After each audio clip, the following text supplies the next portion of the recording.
take you back to the breaking news that we're getting out of the Middle East, Iran to be exact. The country state television facilities have come under attack during a broadcast. This was an attack. Multiple Israeli airstrikes, we're told, have taken place there. And let's just watch this moment. But that's their right. Obviously, they may have families and children and privacy interests that they need to sort through. So I'll let them do that.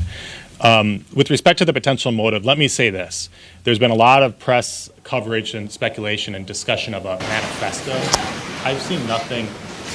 Once again, this is dramatic footage of the moment a TV news crew had to abandon their broadcast on state TV in Iran. There's the newsreader, and you will see the moment of impact when they then had to cut the broadcast after the state media facilities came under attack from Israel, marking the beginning of another night, if you will, in the exchanges of fire between Israel and Iran that we've seen since the end of about last week. And when you look at some of the reports around this particular incident, is that the Israeli strikes on the state TV building are signaling a broadening of its bombing campaign in Iran, and the military there, that is the Israeli military, claiming it was only striking what it calls targets that are connected to Iran's nuclear and missile programs. But it's also interesting to note that they've now issued some of the several evacuation orders for civilians in Tehran, in areas where hundreds of thousands of people are living. Let's just listen to some of the net sound here.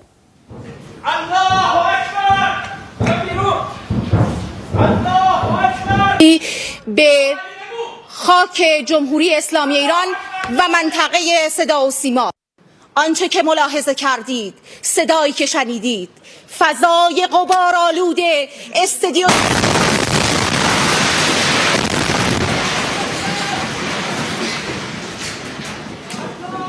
So earlier, the Israeli defense minister had said that Iran's state TV and radio were about to disappear.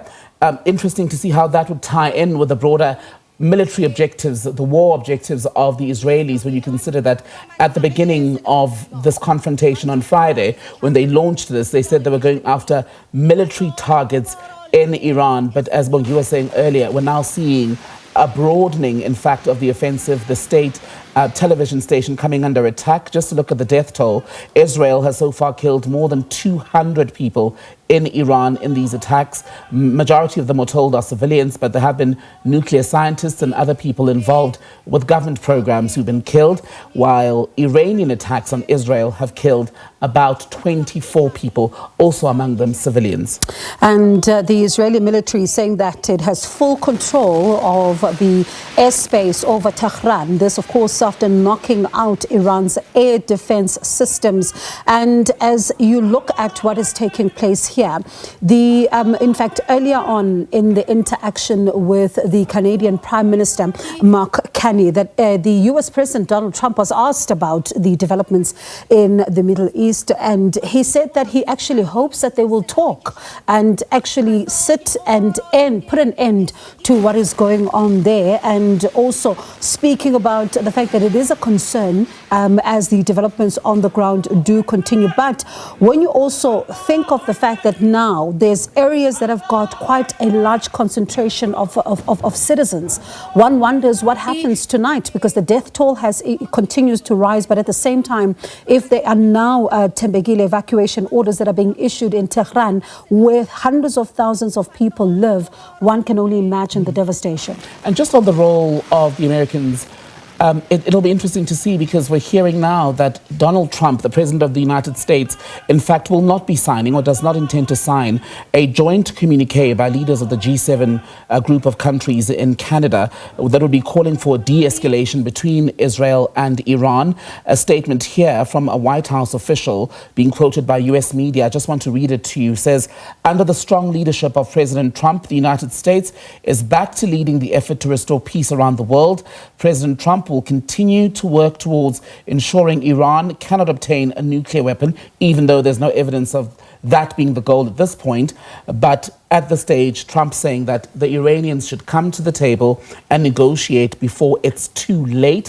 Where Israel is concerned, he has reiterated Washington's unwavering support. But it was interesting in the last 24 hours that Reuters and I think AP were reporting that, in fact, Donald Trump basically vetoed an intention by Benjamin Netanyahu, the Prime Minister of Israel, to assassinate Iran's supreme leader, Ayatollah Ali Khamenei.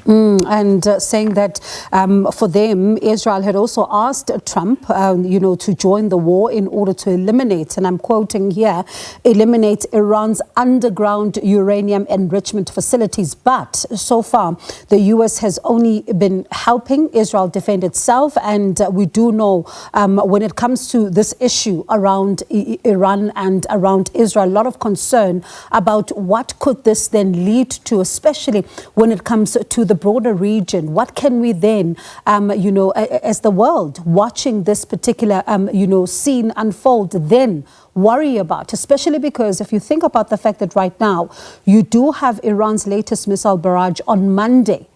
The Israeli defense minister saying that for them, they're going to pay the price. This is what Israel had said.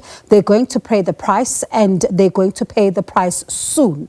This is what Israel has been saying. And then you do have an Iran that is saying that for them, what is taking place, they're not going to take it lying down. For them, it means a response because their civilians are also now being attacked. And this, as Tembekile was saying earlier on there, that this is an Israel that was speaking about strategic points. It was talking about bombing nuclear and missile sites. But we do know that there have been scientists, there have been a number of military chiefs, there have been, of course, a number of other people that have become casualties of what is currently taking place. And just on the point about nuclear sites, there is a great deal of concern because a nuclear disaster, as we know, can kill dozens, thousands of people within minutes, really. And what the head of the International Atomic Energy Agency, Rafael Grossi, has been saying today is that attacks on, or the hostilities at least between Israel and Iran, basically pose a grave danger, he said, to diplomacy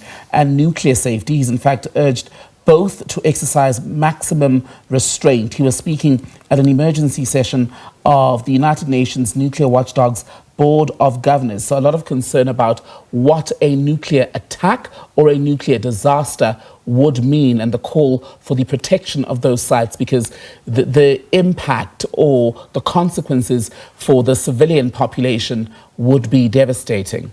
And all of this is happening as G7 leaders are meeting in Canada, and the developments here are about to take over, if not already, the agenda, because we did see earlier on Mark Carney, the Canadian Prime Minister, even, as journalists were posing questions. A lot more of the questions were coming about what was happening in the Middle East. He then came in and said, I'm just going to take this moment and use it, as an opportunity to then cut off the questions and go and exercise my authority on this one. But you could get a sense that for the journalists there and the world watching, the developments between Iran and Israel have certainly overtaken that particular gathering there of the G7 countries. And it begs the question then, what do they say? Especially when it comes to speaking about the issues. Yes, Canada is saying that they're going to be posting some of the points that would have been discussed there, yes, without a joint statement. But what are some of the conversations that could be taking place around the developments in the Middle East? But also, you juxtapose this particular, story with what could be taking place in Tel Aviv. But if let's just listen to just what is currently taking place on the ground there. This is a shot of Tel Aviv. Take these threats as serious as possible and throw all available resources towards these threats. We are in lockstep with the Capitol Police on a regular basis, and we're continuing to have those conversations about threats towards politicians. Thank you for that question. Maybe one more question here before we wrap up. So the skies of Israel so far quiet, but usually if you've been monitoring what's been going on regarding the fighting between Israel and Iran, is that around just after 8 o'clock every evening we've seen those missiles from Iran begin to make it through. Some of them have made it through, not all of them, through the Iron Dome system in Israel, and have made impact in areas like Jerusalem, Tel Aviv, the occupied territories. Ramallah was also affected in the last 24 hours. But we want to take you back to the breaking news story that we've been watching, dramatic footage of Iran state television being attacked this evening, they say, by Israel. This is the moment a news bulletin was disrupted. صدا و سیما آنچه که ملاحظه کردید صدایی که شنیدید فضای غبارآلود استادیوم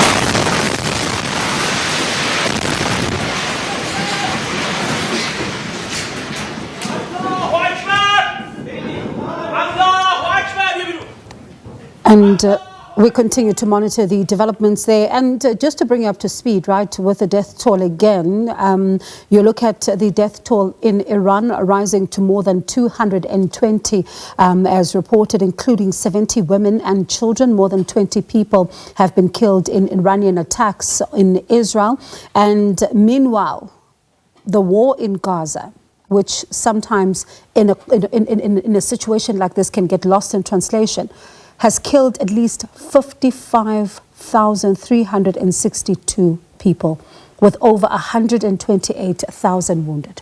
We'll come back to those developments in the Middle East and we'll bring you the latest pictures and developments once again.